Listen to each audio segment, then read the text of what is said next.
Hello friends, আমি রাখি। আমার রান্নাঘরে রান্নাতে আপনাদের সকলকে স্বাগত জানাই।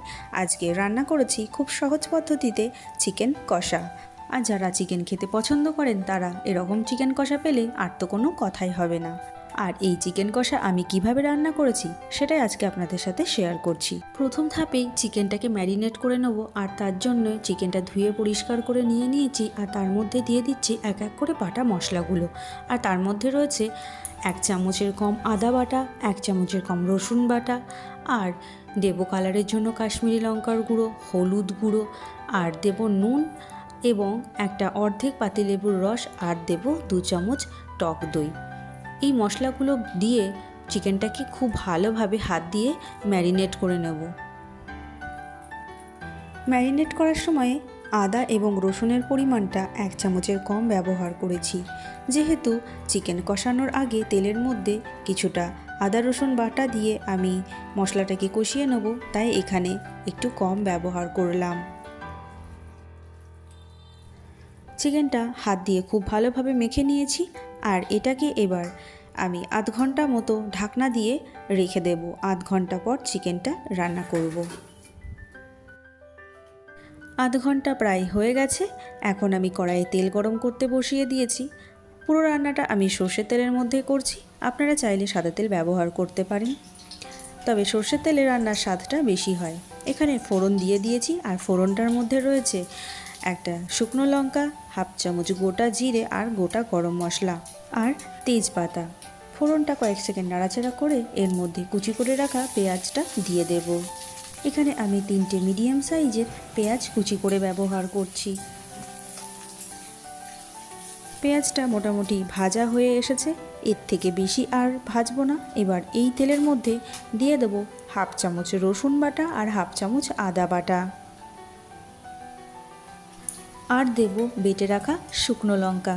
ঝালটা অতি অবশ্যই আপনারা আপনাদের পছন্দ মতো ব্যবহার করবেন। প্রায় 3 চামচ মতো শুকনো লঙ্কার পেস্ট ব্যবহার করেছি আমি। এবার তেলের মধ্যে মশলাটাকে খুব ভালোভাবে কষিয়ে নেব, যাতে রসুন এবং আদার কাঁচা গন্ধটা চলে যায়। এবার ওর মধ্যে দিয়ে দেব হাফ চামচ জিরে গুঁড়ো, 1 চামচ ধনে গুঁড়ো, আর দেব একটু কালারের জন্য কাশ্মীরি লঙ্কার গুঁড়ো, আর হলুদ গুঁড়ো। খুন্তির সাহায্যে মশলাটাকে একটু নেড়ে চেড়ে ওর মধ্যে টমেটোর পেস্ট দিয়ে দেব।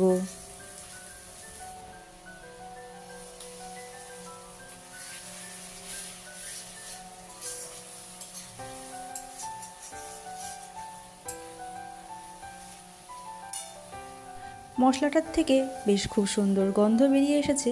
এবার এর মধ্যে পরিমাণ মতো নুন আর সামান্য চিনি দিয়ে দেব। নুন চিনিটা মশলাটার সাথে খুব ভালোভাবে মিশিয়ে নিয়ে এর মধ্যে ম্যারিনেট করা চিকেনটা দিয়ে দেব।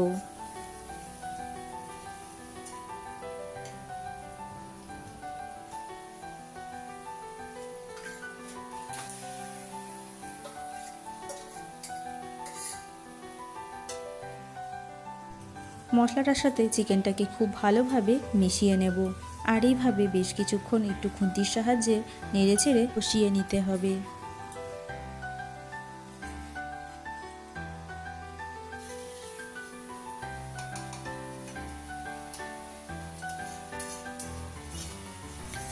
ভালোভাবে নেড়ে চেড়ে এখন গ্যাসটাকে লোতে করে দিয়ে একটা ঢাকনা চাপা দিয়ে বেশ কয়েক মিনিট ঢেকে রান্না করব।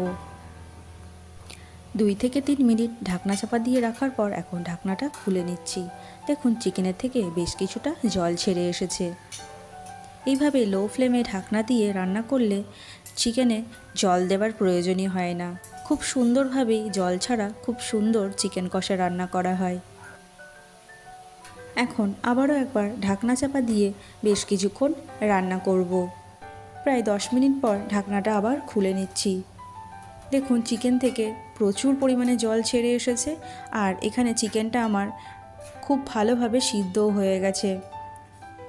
চিকেনের গ্রেভিটাকে একটু ঘন করে নিলেই কিন্তু আমার চিকেন কষাটা অলমোস্ট রেডি। এবার কুচি করে রাখা 1 মুঠো ধনেপাতা এর মধ্যে ছড়িয়ে দেব।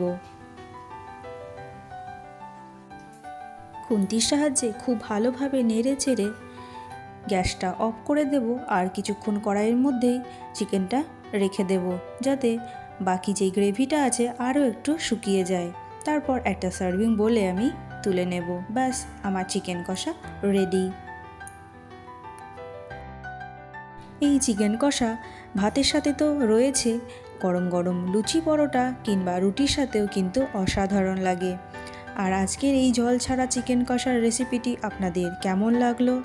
ভালো লাগলে একটি লাইক করে দেবেন আর চ্যানেলটিকে সাবস্ক্রাইব করে পাশে থাকা বেল আইকনটি অন করে রাখবেন। এই চ্যানেলে নতুন কোনো ভিডিও আপলোড করলেই তার নোটিফিকেশান খুব সহজে এবং খুব তাড়াতাড়ি আপনাদের কাছে পৌঁছে যাবে। ভিডিওটি দেখার জন্য ধন্যবাদ।